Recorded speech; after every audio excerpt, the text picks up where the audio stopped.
Graça e paz. Bom dia. Você dormiu bem? E a sua semana foi abençoada? Glória a Deus. Tem guerra aí ou não tem guerra? Temos conosco a Eunice. Você é bem-vinda, Eunice, sempre. Fique em pé, Eunice, para a igreja te conhece. A Eunice é nossa missionária, temos uma aliança com ela. Ela é da igreja, mas ela trabalha com os povos não alcançados, os ribeirinhos, um povo indígena lá no Amazonas. Deus que te abençoe, você é sempre bem-vinda. Temos conosco nesses dias também, e vai estar conosco no mês de junho, já está em Campo Grande, os missionários que temos aliança com eles, a família Petrelli, que estava em Madagascar já há 6 anos, temos uma aliança com eles. Ele esteve conosco esta semana aqui na igreja, ele vai voltar para estar conosco na primeira semana de junho. Temos investido em missões, não só fora do Brasil, mas também no Brasil e também na nossa cidade. Hoje nós temos quase 500 missionários em Campo Grande, trabalhando nas células. Vamos dar um aplauso ao Senhor por a vida deles. Glória a Deus. Porque para muita gente missões é apenas fora. Lógico que existem missões onde as pessoas vão para outros países, outras nações, mesmo dentro do Brasil, mas você pode fazer missões chamadas missões urbanas, alcançando as pessoas da própria cidade. Quantos missionários nós temos aqui? Todos nós temos uma chamada missionária. Diga para o teu irmão, você foi chamado para ser um missionário. Nossa chamada é pregarmos o Evangelho. Temos o tema para este ano, reforma, e da proposta da reforma, todos precisam saber, eu vou contar. Como crerão naquele de quem não ouviram? Como ouvirão se não há quem pregue? A fé vem pelo ouvir, e ouvir pela palavra de Deus. Eu tenho orado para que o Espírito de Deus desperte esta chamada dentro de cada coração, e cada coração completamente apaixonado para a pregação do Evangelho. Seja intenso na pregação do Evangelho.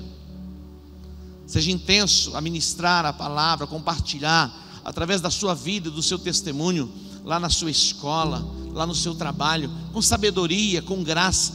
Peça graça ao Senhor, e Ele vai te dar graça diante das pessoas. Deus vai abrir as oportunidades para você compartilhar o amor de Deus.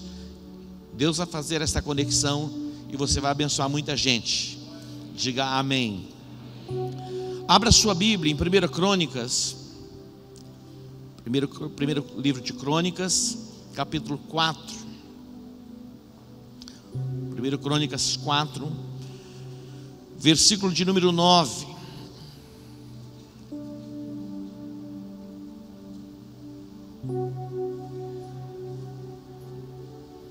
Primeiro Crônicas 4, 9.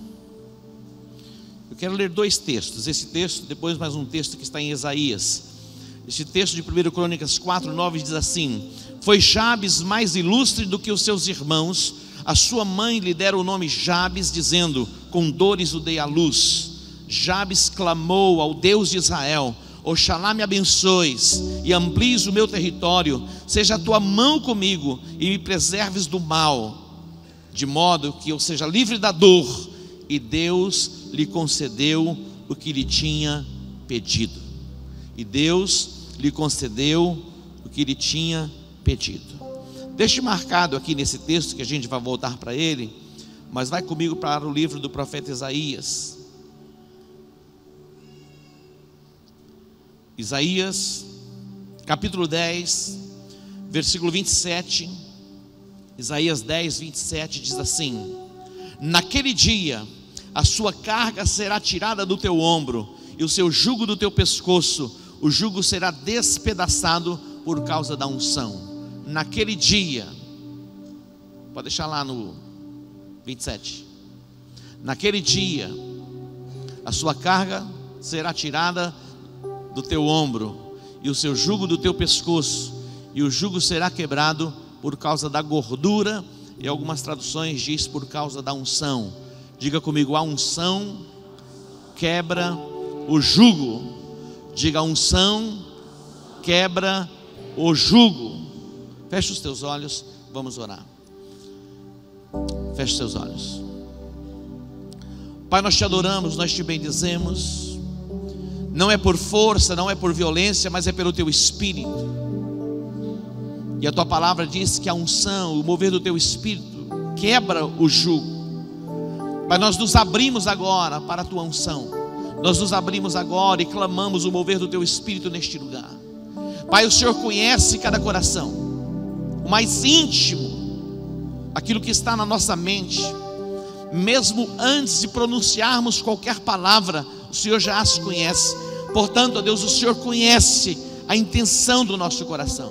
O Senhor conhece o deitar e o levantar de cada um dos teus filhos. O Senhor conhece o momento da dor e o momento da alegria. O Senhor conhece, ó Pai, o mais íntimo do nosso ser. Mas nós nos expomos diante do teu altar e declaramos que precisamos de cura, precisamos de restauração, precisamos de libertação. Nós carecemos da tua unção sendo derramada sobre as nossas vidas. Pai, nós nos voltamos para o teu santo trono nesta manhã. E agora eu entro nas regiões celestiais para frustrar os desígnios das trevas que opera nas mentes. Agora, no nome de Jesus, toda a ação e operação do inferno na tua mente, eu declaro caia por terra. Todos os teus temores, toda a ansiedade, toda a preocupação, ó Pai, tudo aquilo que não vem de ti, seja quebrado agora em nós, para o louvor e para a glória do teu santo nome. Em o nome de Jesus eu oro, já te agradecendo, amém. Glória a Deus. Hoje 1h30 da manhã começou uma nova estação, que é outono. Eu sei que algumas pessoas, elas têm as suas preferências pelas estações.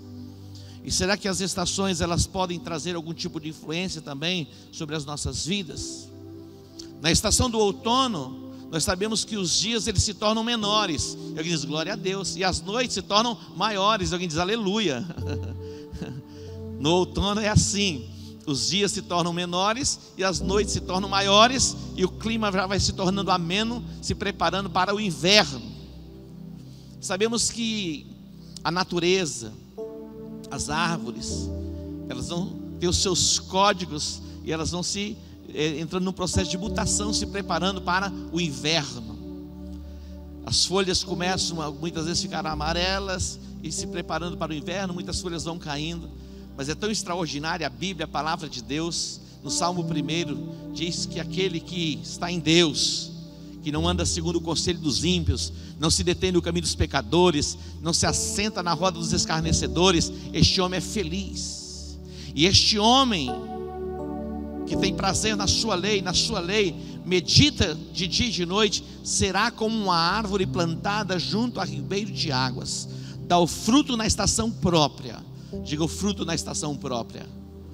Então há frutos para a estação do verão, há frutos para a estação do outono. Será que existe algum tipo de fruto para o inverno, para a primavera?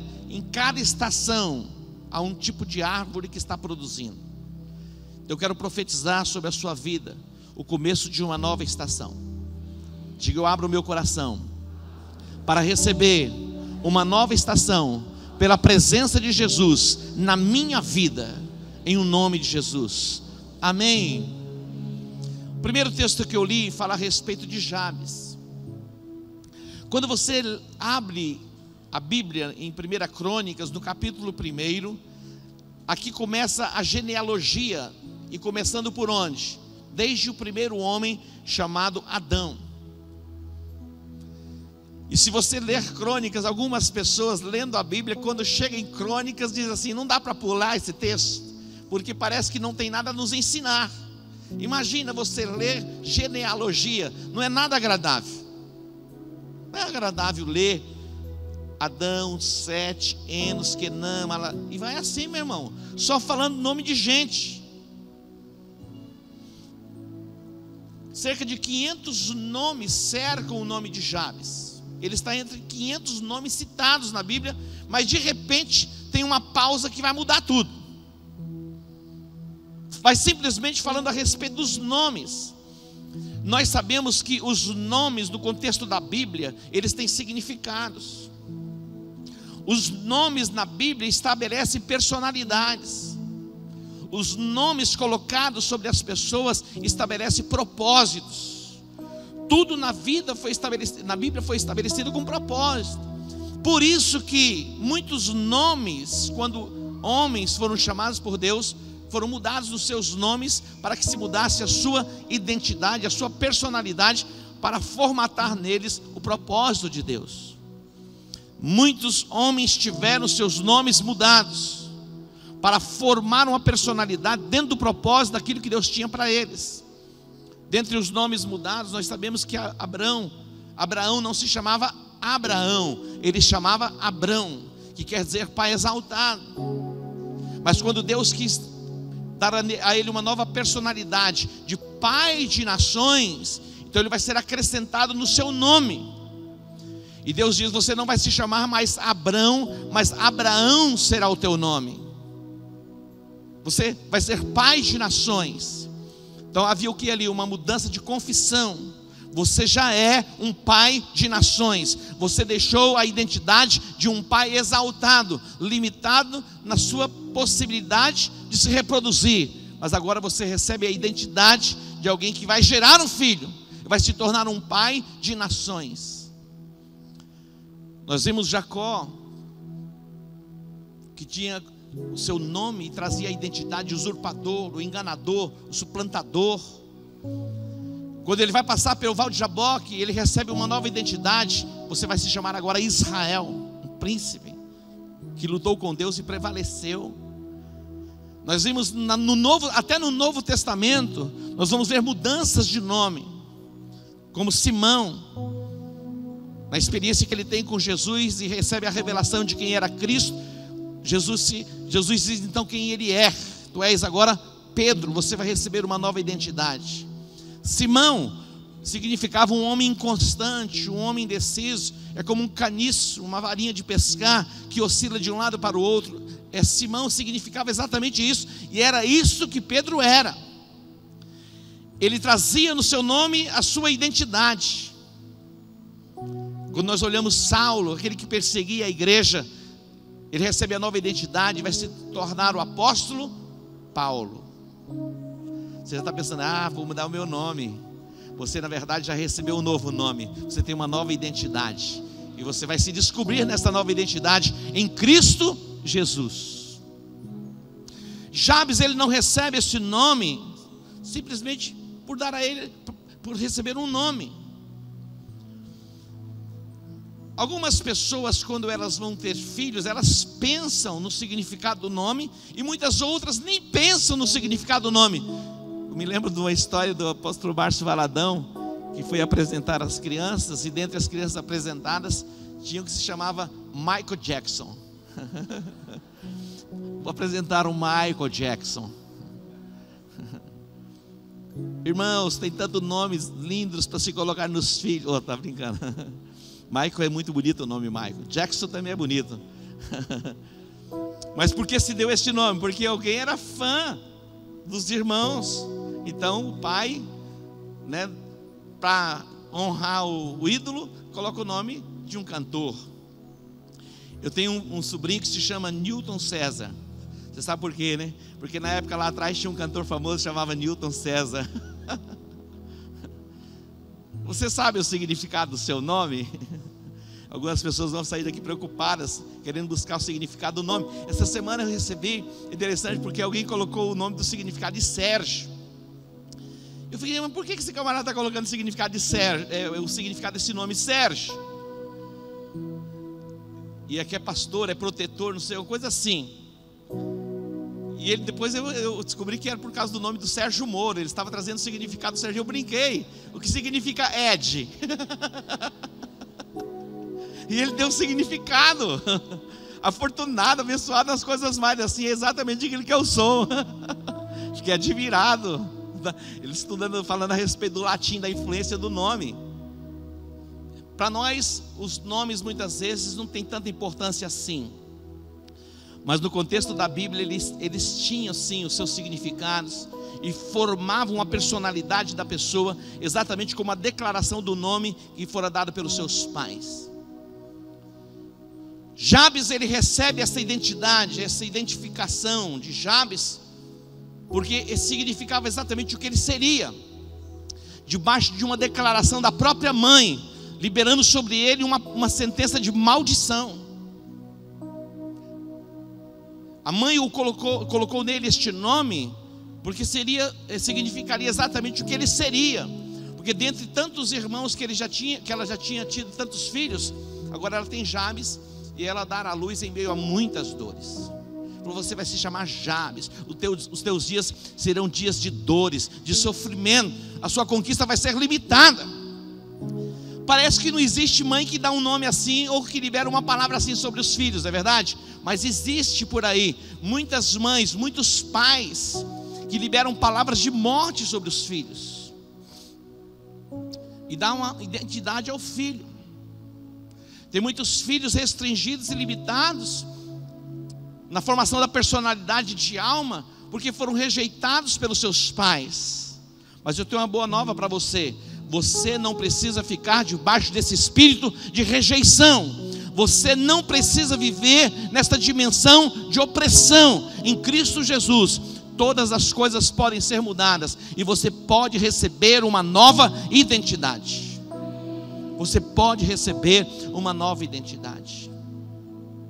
Jabes, ele estava vivendo seus dias de dores. Jabes, a Bíblia não fala a sua idade, quando ele vai ousar fazer uma oração que mudaria o seu destino. A Bíblia não diz quantos anos Jabes tinha, mas com certeza ele não era uma criança que não tinha entendimento. Ele tinha um entendimento. Ele vai fazer uma oração clara e específica diante de Deus, para ter o seu destino mudado. A Bíblia não fala quantos anos Jabes tinha, quando ele foi despertado a fazer esta oração que mudou radicalmente e para sempre a sua vida. Uma oração que mudou para sempre e radicalmente a sua vida. Nesta manhã nós iremos orar, e nós vamos orar, e Deus vai mudar radicalmente e para sempre a nossa vida. Se existe alguma coisa do teu passado que está prendendo você, limitando você e oprimindo você, isso pode ser quebrado nesta manhã, pelo poder do nome de Jesus. Diga: eu creio na Bíblia, eu creio que isso é possível. As coisas não começaram bem para Jabes. As coisas não começaram bem. Os seus dias não eram bons, mas uma pequena oração, um pequeno clamor, vai se descortinar, vai se abrir os céus sobre a sua cabeça e mudar o seu destino. Olha a oração que ele faz. A primeira expressão que ele faz é: ó, que o Senhor me abençoe. A segunda expressão na oração: e me alargues as fronteiras. Terceiro: que seja a tua mão comigo. Quarto: e me preserves do mal, de modo que eu seja livre da dor. Uma oração tão pequena, mas tão significativa, que mudou o futuro de Jabes para sempre. Eu pergunto: como está a sua vida? Como estão os seus dias? Os seus dias são dias de paz? Os seus dias são dias de angústia? Há visitações do inferno, há operações das trevas. Será que é possível nós termos paz em meio a um mundo tão conturbado e tão perturbado? Será que é possível vivermos em segurança em meio ao caos que está diante de nós? Será que é possível sermos blindados na nossa alma para não sermos tomados por este sentimento que nos causa muitas vezes angústia e depressão? Quantas pessoas estão caminhando em Cristo Jesus, mas estão vivendo debaixo de opressão, debaixo de angústia, debaixo de incerteza? A minha oração nesta manhã, para que essas cadeias sejam quebradas na nossa alma, e que verdadeiramente a gente possa viver nesta dimensão. Eu fico olhando para a apóstola Marisa, ela é muito diferente de tudo que a gente conhece. Eu pergunto para ela assim: você está feliz? Sempre estou perguntando: você está feliz? Ela falou: eu sou feliz. É impressionante, uma coisa estranha, porque de vez em quando eu confesso para vocês que eu sinto algumas angustiazinhas, e parece que ela não sente nenhum tipo de angústia. Eu fico observando e olhando, de vez em quando falei: põe a mão na minha cabeça, ora comigo. Será que existe alguém? Será que é possível viver assim? São coisas que excedem o nosso entendimento. Nós estamos vivendo cercados mesmo, e as circunstâncias elas são reais. Nós não as ignoramos, as adversidades e os problemas que se avolumam diante de nós, mas é possível caminhar em segurança. Eu fico pensando no apóstolo Paulo, quando ele estava sendo levado para Roma, com mais de 200 passageiros no navio. De repente aquela tempestade, por muitos dias eles não viam o sol, não viam a lua nem as estrelas. Imagina, tudo se tornou escuro. O barco, o navio era agitado de um lado para o outro, como que se perdendo a esperança da própria vida. Mas um anjo vem ter com ele no navio e diz: ei, fique tranquilo, ninguém vai morrer, ninguém vai perecer. O navio vai se quebrar, o navio vai se arrebentar, mas nenhum de vocês perecerão. Olha que coisa tremenda. E ali estavam todos angustiados e perplexos, mas havia convicção e a certeza no coração do apóstolo Paulo, porque Deus lhe ministra o coração. Ele vai chegar naquela ilha. Alguns se salvam nadando porque sabiam nadar, outros se salvam em pedaços de madeira. Chegam na ilha, de repente ali, sendo aquecidos no fogo, a serpente vem e o pica. Parece que é o fim. Então há momentos que aparentemente, cadê Deus? Deus está conosco em todo o tempo, mesmo naqueles momentos mais adversos, mais difíceis. Deus está lá, mesmo que a nossa percepção natural diga que Ele não está, mas Ele está. Então Deus está com você na sua guerra, Deus está com você na sua tribulação, e em meio à guerra você vai poder desfrutar de paz. Diga: eu recebo. Interessante, porque ele disse: que o Senhor me abençoe. Jabes sabia o que era a maldição. A maldição era a ausência da presença de Deus, que permitia que o mal assolasse a sua vida. Oxalá que o Senhor me abençoe. Eu quero a tua presença na minha vida. Eu quero que a tua glória envolva o meu ser. A Bíblia diz que a bênção do Senhor, ela enriquece e ela não acrescenta dores. Jabes, ele sabia o que era bênção e o que era maldição, e ele sabia que ele estava vivendo debaixo de maldição, e ele quer a bênção do Senhor. Então ele disse: oxalá que o Senhor me abençoe. Se você ler a Bíblia,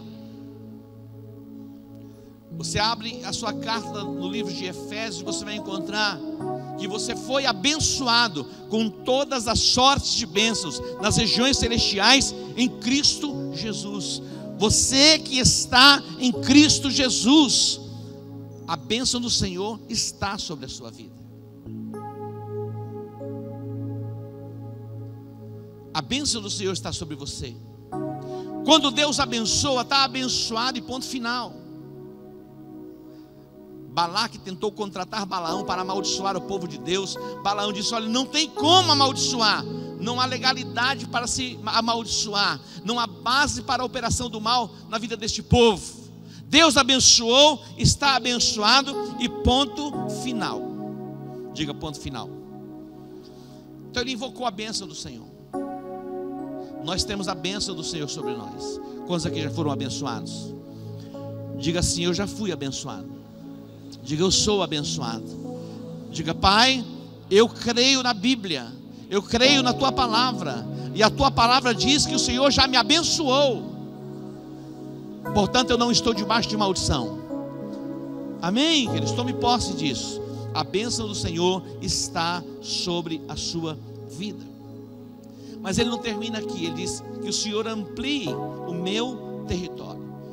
Ele está dizendo: eu não nasci para ser só isso. Eu não nasci para viver debaixo dessa limitação. Então ele diz: amplia, Senhor, o meu território. Amplia, Senhor, a minha conquista. Amplia, Senhor, a minha influência. Diga: Senhor, amplie a minha influência. Será que é possível? É possível. Eu fico imaginando Jesus. Sabe aonde Jesus nasceu? Em Belém. Belém era uma cidade insignificante, como que uma aldeia. Jesus nasce lá. Olha a influência de Jesus, daquele pontinho, um pontinho pequenininho no globo. A influência dele chegou a mim, chegou a você. Então a sua influência, ela pode ser ampliada. As suas conexões, elas podem ser ampliadas. Quantos querem que a sua influência seja ampliada? Faça assim: eu desejo que a minha influência seja ampliada. É certo pedir para que os seus negócios, as suas atividades profissionais sejam ampliadas? Lógico que você pode pedir. Pai, amplia a minha influência nos negócios, amplia a minha influência na sociedade. Pode pedir. Amplia a minha influência lá na empresa. Coloque diante de Deus. Não para a sua vaidade pessoal, mas para o louvor e para a glória do nome do Senhor, que age e opera sobre a sua vida. E tem a presença dele que se manifesta através de você. Diga: amplie, Senhor, o meu território. Terceiro lugar, ele diz assim: seja a tua mão comigo. Seja a tua mão comigo. Esse termo, seja a tua mão comigo, diz respeito à presença do Senhor na sua vida. Quando Israel foi entrar para possuir a terra, Josué, ele pede a presença do Senhor. Sabe por que a igreja primitiva influenciava nas cidades onde ela chegava? Porque a mão do Senhor era com eles. Se a mão do Senhor é com você, você vai exercer influência no lugar que Deus tem te estabelecido. Que a tua mão, Senhor, seja comigo.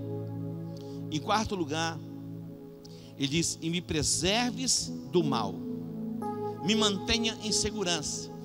Quando nós olhamos para a oração do Pai Nosso, Jesus ensinando os discípulos a orar: livra-nos do mal.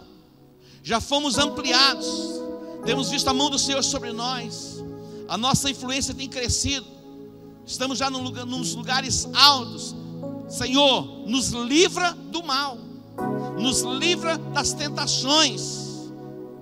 Nós clamamos e nós oramos para sermos bem-sucedidos, mas depois de bem-sucedidos, Senhor, nos livre do mal, nos livre das tentações. Esta foi a oração de Jabes. Olha que oração sábia. Ele não pediu apenas pelo êxito, pelo sucesso.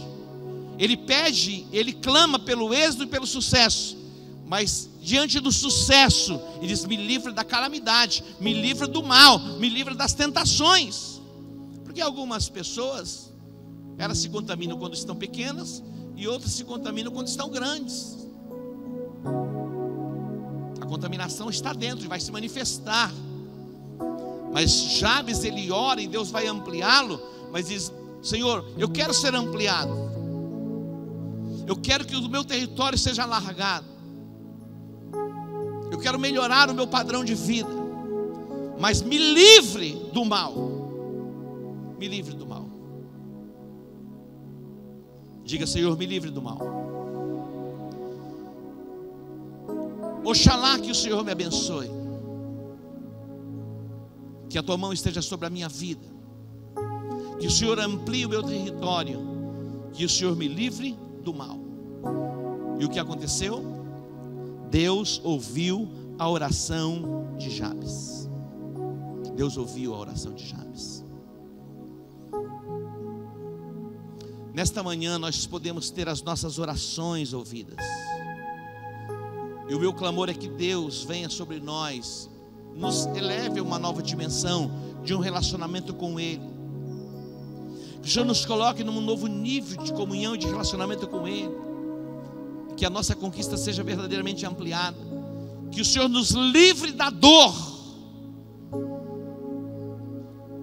Todo resquício de maldição seja quebrado na sua vida. Aquilo que te limita na sua caminhada e na sua jornada. Muitas vezes você está limitado e argumentando: se eu tivesse nascido assim, se eu tivesse crescido assim, isso já ficou para o passado. Agora você que está em Cristo Jesus, você é uma nova criatura. Tudo se fez novo. Comece a desenvolver a sua nova identidade em Cristo Jesus. Diga: nova identidade em Cristo Jesus.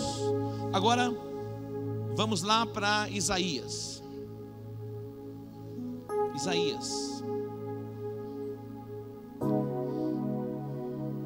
O texto que eu li diz: naquele dia a sua carga será tirada do teu ombro e o seu jugo do teu pescoço. O jugo será despedaçado por causa da unção. Naquele dia, diga naquele dia. Diga naquele dia. Diga naquele dia. Que dia? Você está falando de hoje, desse tempo.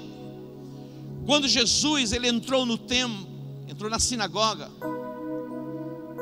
Era costume de Jesus estar na sinagoga. Era costume, diga, era costume. Era costume. Ele sempre estava na sinagoga. De repente, quando ele está na sinagoga, ele se levantou para ler e lhe deram um livro. E ele encontrou um lugar, lhe deram um livro. Que livro? O livro do profeta Isaías. Ele abriu o livro do profeta Isaías e ele leu diante daquele povo. E ele diz assim: o Espírito do Senhor está sobre mim, pelo que ele me ungiu. Naquele dia a sua carga será tirada do teu ombro e o jugo será despedaçado por causa da unção. Naquele dia, o dia em que Jesus entrou na sinagoga, ele reconheceu que ele foi ungido, estabelecido para um propósito: evangelizar aos pobres, libertar os cativos, dar vista aos cegos, pôr em liberdade os oprimidos e anunciar o ano aceitável do Senhor. Preste atenção. A sua história, ela pode ser mudada numa velocidade bem maior do que você imagina. Algumas pessoas aprenderam a administrar problemas e passam dias e dias, semanas e semanas administrando problemas. Você já viu dentro daqueles desenhos que estoura um cano ali, a pessoa, o bichinho corre para lá, tapa lá, estoura aqui, daí corre para lá, não para, fica quase doido, não consegue fechar. Tem pessoas vivendo assim, correndo de um lado para o outro, buscando resolver problemas. Só se você for advogado para resolver o problema dos outros. Mas mesmo como advogado, você não precisa viver esses problemas todos. Deus vai te dar habilidade e sabedoria para ajudar muita gente. Que a função de advogado é resolver mesmo muitos problemas. Ou então só se você for matemático, né? Você está resolvendo problema. Eu pergunto: como está a sua vida? Vai tudo bem com você mesmo? Você está vivendo seus melhores dias como família? Há uma alegria constante dentro de você? Você se relaciona bem com as pessoas? Você se relaciona bem com você mesmo? Você se relaciona bem com Deus? Está dizendo, naquele dia, essa carga, este fardo, este peso que você está carregando sobre os teus ombros, e este jugo que está sobre o teu pescoço, isso vai ser quebrado, isso vai ser tirado. Dê um aplauso a ele. Tem um jugo. O jugo é aquela canga que se coloca no animal. Aquela canga, o animal fica limitado nas suas ações, ele não faz o que ele quer fazer. Me lembro quando criança, aqueles animais que pulavam a cerca, as vacas, meu pai criava gado, colocava uma canga, que se torna o quê? Um embaraço, que impede o animal de se mover livremente. Satanás é especialista em colocar jugo sobre as pessoas. E as pessoas, na verdade, elas deixam de fazer o que tem que fazer e faz exatamente aquilo que Satanás ordena que elas façam. Pessoas cativas do pecado, escravizadas pelo pecado, não conseguem romper com o pecado. Isso é um jugo do inferno sobre a sua vida. Isso pode ser quebrado. Pessoas comprometidas com a prostituição, pessoas comprometidas com a pornografia, seja qual for a área em que Satanás tenha colocado você debaixo de um jugo, isso pode ser quebrado pela unção, pelo poder do Espírito Santo de Deus. Tudo que Deus quer é que você seja completamente livre. Jesus entra na sinagoga, ele leu, diz: a unção está sobre a minha vida, e a partir de hoje começa um novo tempo para toda a humanidade. E aqueles que têm um fardo, um peso sobre os seus ombros, podem ficar livres do fardo. Aqueles que têm um jugo sobre o pescoço, podem ficar livres deste jugo. Quando você volta um pouquinho no capítulo 9 do profeta Isaías, ele viveu 730 anos antes do Messias. Mas ele viu o futuro. Nós estamos já há 2000 anos da manifestação do Messias e não conseguimos entender, compreender o que ele fez na cruz, o preço que ele pagou pela nossa redenção. Isaías, mesmo antes da manifestação do Messias, ele viu com clareza o trabalho que Jesus desenvolveria, depois ficaria satisfeito, o fruto do seu penoso trabalho. Aqui, na visão do profeta, ele vê desde a concepção, o crescimento, o desenvolvimento da sua atividade ministerial e o propósito de Deus através de Jesus. Observe comigo aqui no capítulo 9 o que diz: mas para os que estavam aflitos não haverá mais obscuridade. Diga obscuridade. Mas para os que estavam aflitos, diga aflitos. Ei, vocês estão aqui ainda? Diga aflitos. Diga aflitos. Pessoas que estão vivendo debaixo de aflição, o tempo todo aflitos, tomados por obscuridade. A obscuridade, que é a falta do entendimento, nos deixa cativos debaixo desta opressão chamada aflição. O que é a obscuridade? A falta do entendimento. Jesus disse: conhecereis a verdade, e a verdade vos libertará. O que é o conhecimento da verdade? Não é a informação a respeito de alguma coisa. Esses dias eu vi uma postagem daquele blasfemo de Jô Soares, dando risada a respeito do sacrifício de Isaac. Ele fica imaginando Deus lá em cima dando risada. Olha lá, será que ele vai sacrificar? Será que ele não vai sacrificar? Escarnecendo da Bíblia.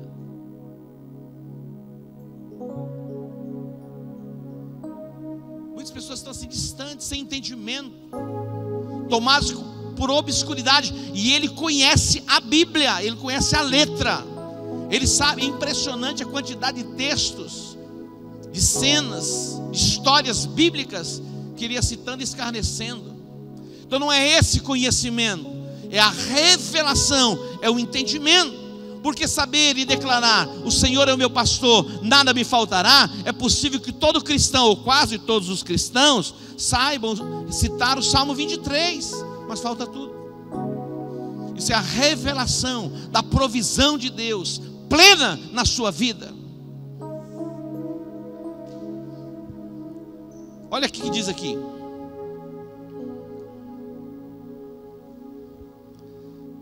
mas para os que estavam aflitos não haverá mais obscuridade. No passado ele envileceu. Que essa palavra envileceu diz: tornou vil, desprezível. Lugares outrora majestosos, lindos, perfeitos para se viver, se tornaram vil, se tornaram o que? Desprezível.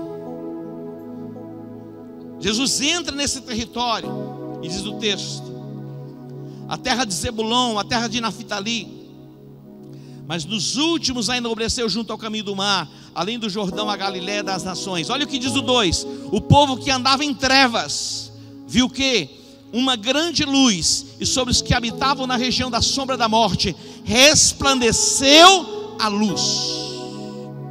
Jesus entra neste cenário de Zebulon e Naftali. Ele vai morar em Cafarnaum. Ele nasce em Belém, depois vai para Nazaré, depois ele vai para as regiões de Zebulon e Naftali. Essas regiões estavam tomadas de obscuridade. O opróbrio e a vergonha era a marca deles, vivendo na miséria, na pobreza e na escassez. Jesus entra nessas regiões e diz: o povo que estava em trevas viu uma grande luz, e sobre os que habitavam na região da sombra da morte resplandeceu a luz. 3. Porque tu multiplicaste este povo, e a alegria lhe aumentaste, e todos se alegrarão perante ti, como se alegram na ceifa, e como exultam quando se repartem os despojos. 4. Porque tu quebraste o jugo. Porque tu quebraste o quê? O jugo. A presença de Jesus quebra o jugo. Porque tu quebraste o jugo que pesava sobre ele, a vara que lhe feria os ombros, e o cetro do seu opressor, como no dia da derrota dos midianitas. Observe essa expressão: como no dia da derrota dos midianitas. Quem eram os midianitas? Os midianitas eram uma categoria de pessoas endemoniadas que oprimia a nação de Israel. Por 7 anos a nação de Israel vai viver debaixo desta vergonha, deste opróbrio, desta opressão, deste povo chamado midianitas. A Bíblia diz que os midianitas, os amalequitas e os do Oriente, eles vinham no território de Israel e entravam e saqueavam aquilo que eles produziam. Olha só, os midianitas, os amalequitas e os do Oriente vinham e entravam no território de Israel quando era o tempo da colheita. Escute bem aqui: quando chegava o tempo da colheita, quem se apresentava para colher? Os demônios. Israel estava vivendo dias de opressão. Eles plantavam, no momento da colheita o inimigo se apresentava, entrava no território e colhia. A Bíblia diz que nesses dias, que eram os dias de Gideão, você lê Reis capítulo 6, Juízes 6, Juízes capítulo 6 fala a respeito dos midianitas que oprimiam Israel. Naqueles dias eles viviam nas covas, nas montanhas e nos vales, se escondendo. Nós não fomos chamados para vivermos nos escondendo. Nós fomos chamados para vivermos a plena liberdade. Eu sei que o mundo espiritual ele é real. Os demônios eles existem. A missão de Satanás é roubar, é matar e destruir. Mas a proposta do Pai em Cristo Jesus é nos dar vida e vida em abundância. Você pode dar um aplauso ao Senhor? Ei, meu irmão, vamos lá. Deus não quer que você ande pelas cavernas, se escondendo nas fendas das rochas. Deus quer que você colha e você desfrute do fruto do seu trabalho. Eu quero profetizar que está chegando uma nova estação sobre a sua vida. Os grilhões e as cadeias do inferno serão quebradas pelo poder do nome de Jesus. Mateus capítulo 9. Já vamos indo para o encerramento. A equipe de louvor já pode vir para o altar. Mateus capítulo 9. Observe esse texto, versículo 35. Mateus 9, 35. Mateus 9, 35. E percorria Jesus todas as cidades e aldeias. E percorria Jesus todas as cidades e aldeias, ensinando aonde? Nas sinagogas. Fazendo o que mais? E pregando o evangelho do reino. Diga o evangelho do reino. O evangelho do reino traz consigo a proposta de cura, de libertação. A proposta do reino. O evangelho do reino traz em si uma carga poderosa para quebrar o espírito de pobreza, de ruína, de miséria nas nossas vidas. Jesus foi ungido, para evangelizar os pobres. Percorria Jesus todas as cidades e aldeias, ensinando nas sinagogas e pregando o evangelho do reino. E fazendo o que mais? Curando todos os tipos, curando todas as enfermidades e moléstias entre o povo. Curando todas as enfermidades e moléstias entre o povo. Deus quer nos curar, Deus quer nos sarar por completo. Por onde Jesus passava, Ele ensinava, Ele pregava e Ele curava. Agora, atente para o versículo 36. Vendo Ele as multidões, tinha grande compaixão. Vendo o quê? Vendo as multidões. Diga multidões. Jesus tinha com Ele, no discipulado, os 12. Dentre os 12 Ele tinha 3. Não é Ele que escolhe os 3 para estar mais perto dele, mas os 3 se escolhem. Os 3 que decidem. Jesus não disse: ô Pedro, eu tenho um negocinho por você, vem mais perto de mim. Ô Tiago, você sabe que eu gosto mais de você do que dos outros, vem para perto de mim. Ô João, você é o amado do coração, vem para perto de mim. Vocês terão um lugar no meu coração que os outros não têm. Os outros são importantes, mas dentro da importância vocês são mais importantes. Jesus nunca fez isso. Jesus não tinha preferência, mas aqueles 3 preferiram mais Jesus, então se aproximaram mais. Quanto mais, escute bem, quanto mais você chegar perto daquele que te inspira, mais dele você vai receber. Quanto mais distante você estiver desta pessoa, menos você vai receber. Tinha os 12, tinha os 3, tinha os 70, mas Jesus também ministrava às multidões. Só que você vai perceber o estado da multidão. Observe aqui, como eles estavam. Vendo eles a multidão, tinha grande compaixão delas. Por quê? Andavam cansadas e abatidas. Andavam como? Cansadas e abatidas. Diga, cansadas e abatidas, como ovelhas que não têm pastor. Ovelhas que não têm pastor caminham o quê? Cansadas e abatidas. Cansadas e abatidas. Mas se você tem um pastor para cuidar de você, você não vai ser uma ovelha cansada e abatida. O pastor vai conduzir você aos pastos verdejantes. O pastor vai conduzir você às águas tranquilas. Feliz é aquele que tem um pastor. Talvez você olhe para alguém da televisão e diz: ele é o meu pastor. Aquele da televisão não é o seu pastor. Não é o seu pastor. Ele é importante, ele desenvolve uma atividade importante no reino, mas ele não é o seu pastor. No dia que alguém da sua família for para o hospital, não tem como você ligar para ele e dizer assim: será que dá para você vir aqui em Campo Grande? Não tem esse negócio.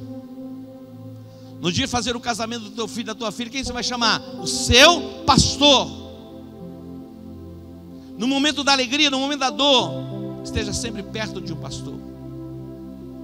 Jesus está dizendo: olha, a multidão está cansada, a multidão está abatida, como ovelhas que não têm pastor. Ovelhas que não têm pastor vão estar sempre cansadas e sempre abatidas. Louve a Deus pela vida do seu pastor.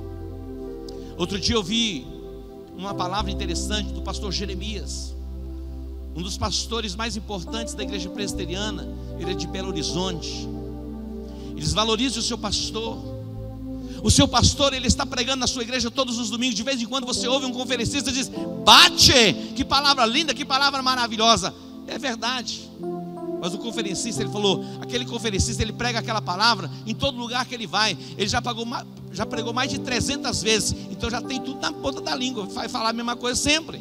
Mas o pastor é todo domingo buscando uma palavra diferente. É o feijão com arroz. Mas valorize o seu pastor. Valorize o seu pastor. Aplauda o Senhor pela vida do seu pastor. O bom pastor, ele dá a vida pelas ovelhas.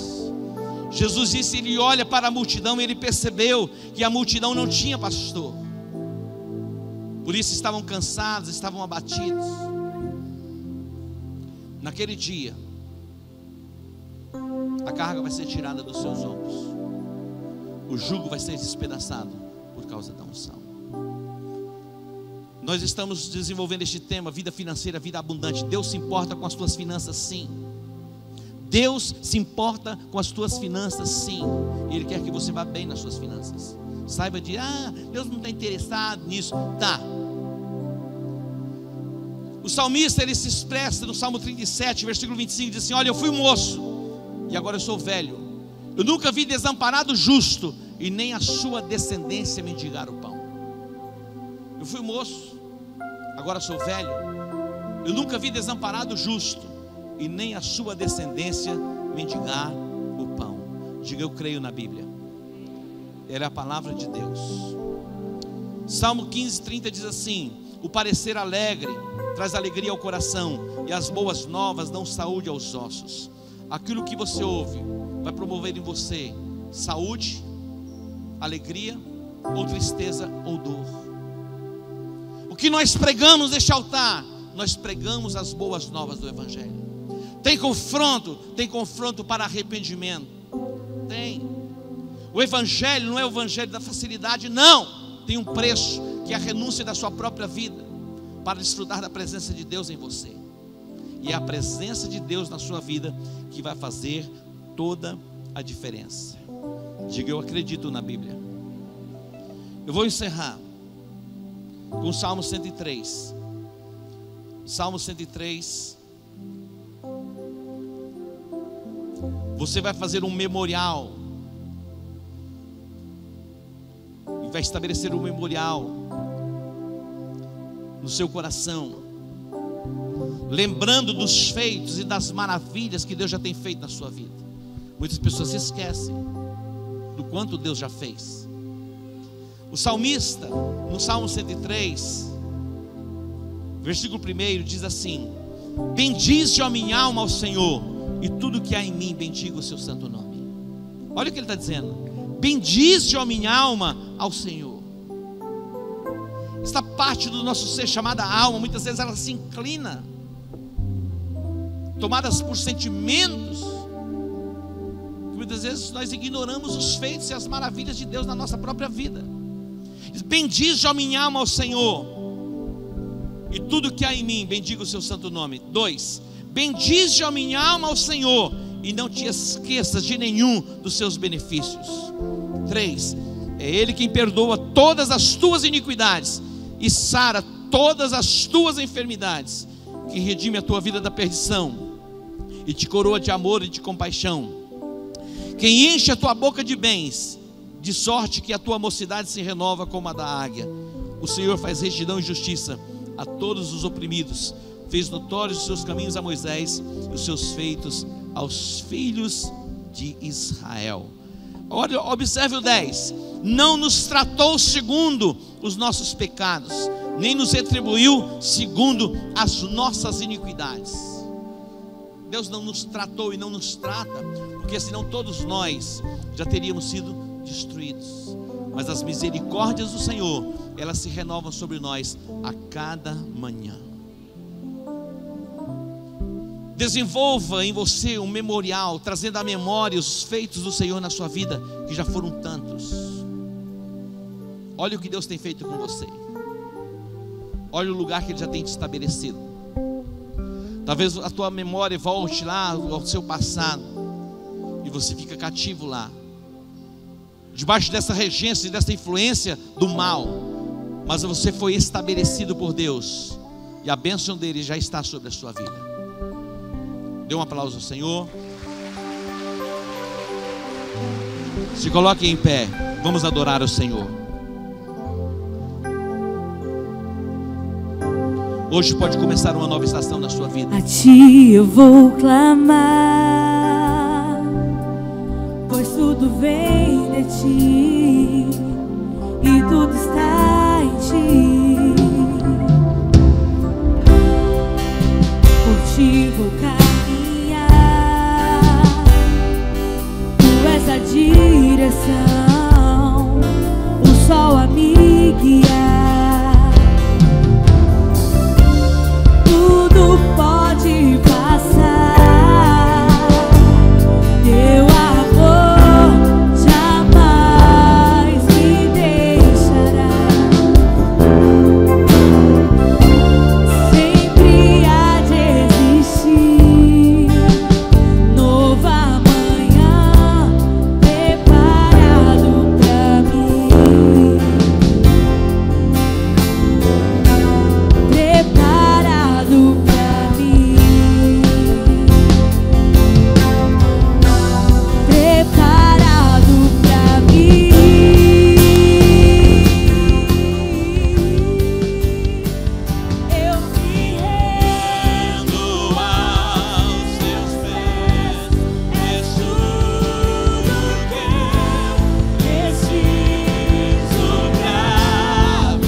coisas dentro de você que só você sabe.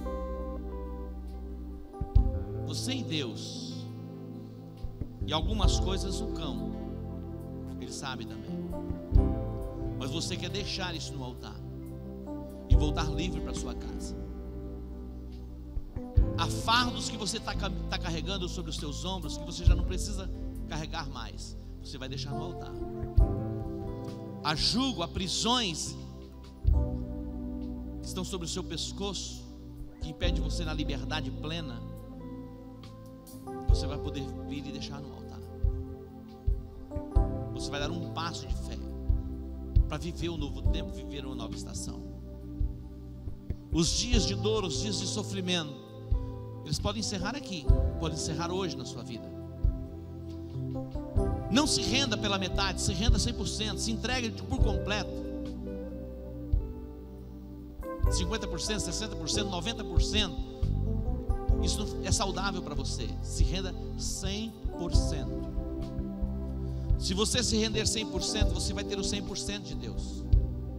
Imagina o lugar que Deus pode te colocar. Existe um lugar perfeito para você viver em Deus. Mas é uma decisão. Eu não consigo. É uma decisão. Na verdade, existem regências e influências muitas vezes que conduz você contrariando a sua vontade. Mas essas regências vão ser vencidas hoje. E você vai voltar livre para sua casa. Amanhã pela manhã se apega à palavra de Deus. Sature a sua mente com a palavra. Tenha o seu tempo de oração. Volte-se para a Bíblia. E você vai poder viver esta vida plena, esta vida abundante, todos os dias. Quando ministramos o louvor, se você percebe que dentro de você tem alguma coisa que você romper, você vai vir para o altar e nós vamos orar. E se você já está tudo bem com você, simplesmente você vai estar nos ajudando em oração e profetizando sobre estas vidas, para que cadeias sejam quebradas, para que fortalezas sejam destruídas, para que este jugo seja despedaçado e você viva a liberdade em Cristo Jesus. Enquanto ministramos o louvor, você vai poder se chegar ao altar. Eu me rendo aos teus pés, és tudo que eu preciso pra viver. Eu me lanço aos teus braços, onde encontro meu refúgio. Eu me rendo aos teus pés, és tudo que eu preciso pra viver. Eu me lanço aos teus braços, onde encontro meu refúgio. As cadeias do pecado podem ser quebradas. As cadeias da enfermidade na alma, no corpo podem ser quebradas. As cadeias que te limitam na liberdade de viver a plenitude daquilo que Deus te chamou para viver, essas cadeias podem ser quebradas. O jugo, a opressão, o fardo que estão sobre os teus ombros e sobre o pescoço, tudo isso pode ser arrancado. Diga: eu creio na Bíblia, eu creio na palavra de Deus. Eu abro o meu coração para receber desta unção, em o nome de Jesus. Levanta suas mãos aos céus. Pai, nós te adoramos, nós te bendizemos. Aqui está o teu povo, a tua igreja, que se volta para ti. Ó Deus, o fardo, o jugo, todo o peso, agora vão ficar aqui. E os teus filhos vão voltar para os seus lares, em plena liberdade. Agora toda a ação e operação e reivindicação do inferno sejam quebradas na sua vida, em o nome de Jesus. Toda a força do pecado seja quebrada agora, em o nome de Jesus. Os teus lábios sejam ungidos, os teus lábios santificados, os teus ouvidos santificados, os teus olhos santificados, todo o teu ser separado para o louvor e para a glória do nome do Senhor. Toda reivindicação das trevas agora são quebradas na sua vida, em o nome de Jesus. Diga: eu recebo esta unção, em o nome de Jesus. Diga assim: eu deixo no altar o fardo e o jugo, e a partir de agora eu volto para minha casa livre de toda a opressão, em o nome de Jesus. Diga amém. Aplauda o Senhor. Glória a Deus. Tome posse mesmo. Você está livre da dor. Jabes, o Senhor ouviu a oração dele. Você vai voltar para sua casa livre dessas amarras das trevas, para viver plenamente essa liberdade em Cristo Jesus. Amém? Pai, nós te agradecemos e te bendizemos por esta manhã na tua presença. Que a tua mão, Deus, esteja sobre a igreja, que os teus filhos sejam guardados e protegidos pelo sangue do Cordeiro, que nunca falte o óleo fresco sobre a tua cabeça, que a bênção do Senhor esteja lá nos teus celeiros e que haja abundância dentro do teu lar. Em o nome de Jesus, diga amém. Deus que te abençoe. Shalom. Jesus.